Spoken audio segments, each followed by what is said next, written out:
शहर के पुराने पुल के नीचे हर शाम एक दुबला पतला फटे कपड़ों में लिपटा आदमी बैठा करता था। लोग उसे बस एक ही नाम से जानते थे, भिखारी। कोई उसका असली नाम नहीं जानता था, न उसकी कहानी। भीड़ रोज उसके पास से गुजरती, कुछ लोग सिक्का डाल देते, कुछ चेहरे मोड़ लेते और कुछ उसे देखकर उपेक्षा से हंस भी देते।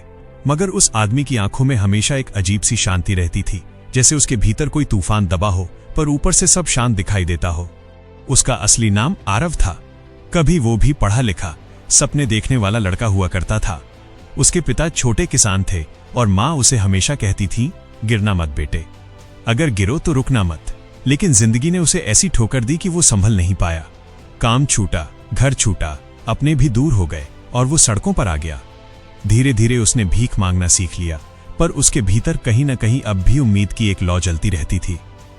वो रोज सुबह मंदिर के बाहर बैठता और आने जाने वाले लोगों को चुपचाप देखता।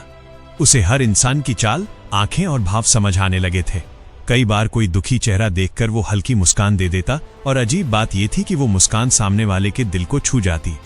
एक दिन एक छोटा बच्चा उसके पास आया।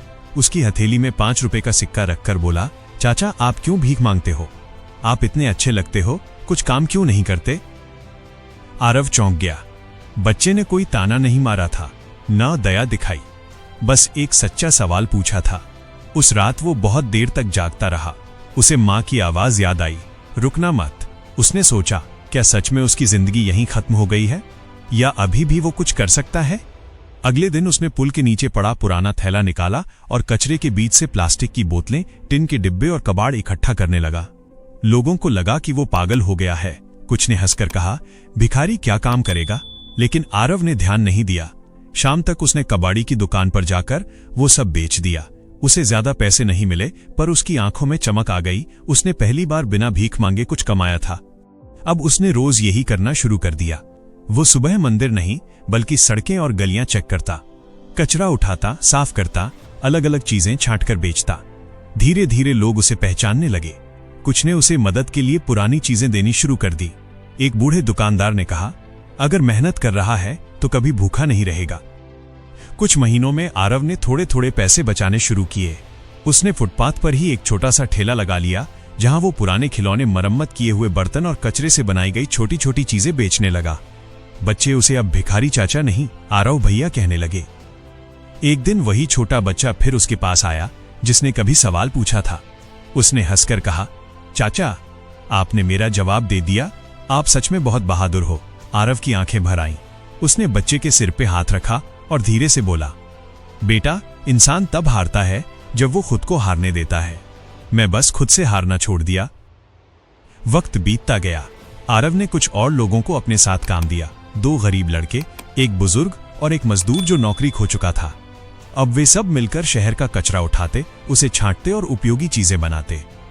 लोग उन्हें कचरा उठाने वाले नहीं बल्कि रिसाइकल ग्रुप कहने लगे। एक दिन नगर परिषद ने आरव को बुलाया और साफ सफाई में योगदान देने के लिए सम्मानित किया। जब मंच पर उससे उसके सफर के बारे में पूछा गया तो वो कुछ देर चुप रहा, फिर बोला, मैं पहले भीख मांगता था क्योंकि मुझे लगा था कि मेरी कहानी खत्म हो चुकी है। लेकिन एक बच्चे ने मुझसे पूछा, आप काम क्यों नहीं करते? और उसी सवाल ने मुझे फिर जगा दिया। जिंदगी तब भी छोटी लगती है जब हम खुद को छोटा मान लेते हैं। मैंने बस इतना किया कि मैंने खुद को छोटा मानना बंद कर दिया। तालियां गूंज उठीं। लोग उस आदमी को देख रहे थे जिसे कभी कोई नजर उठाकर नहीं देखता था। अब उसकी पीठ सीधी थी, आंखों में आत्मसम्मान था और चेहरे पर वही शांति। लेकिन इस बार उसके भीतर का तूफान थम चुका था। शाम को जब वो पुल के नीचे लौटा तो वहां अब कोई भिखारी नहीं था। वहां एक इंसान था जिसने खुद को फिर से जीना सिखा दिया था। इस कहानी की सीख, यह कहानी हमें सिखाती है कि परिस्थितियां चाहे कितनी भी कठिन हो, मेहनत, हिम्मत और आत्मसम्मान के साथ इंसान अपनी जिंदगी बदल सकता है। धन्यवाद दोस्तों, दिल से शुक्रिया कि आप हमारी कहानियां सुनते हैं। अगर कहानी ने दिल छू लिया हो, लाइक और शेयर जरूर करें।